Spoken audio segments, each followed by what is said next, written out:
Inakwenda kuzungumza maneno machache, kama ukuja ukijua kabisa kwamba shida yako uipeleke kwa Yesu. Nitaanza kama vile jana nilivyosema, nitaanza na watu ambao wanataka maisha yao wayasalimishe kwa Yesu. Yaani mto huu watu wengine wako mbali, ina shida niombe.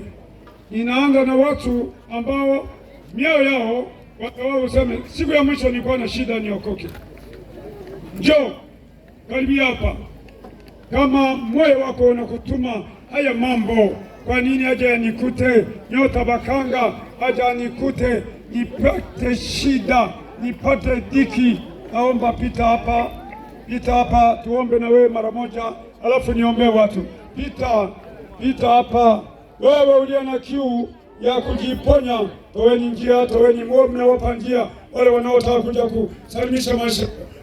Mnaacha njia, naingia, wanakuja. Wewe ulioko mbali, kama una shida ya kumpokea Yesu, leo ni mwito tuagane kwa kumpokea Yesu. Tuagane, mpe Yesu maisha yako.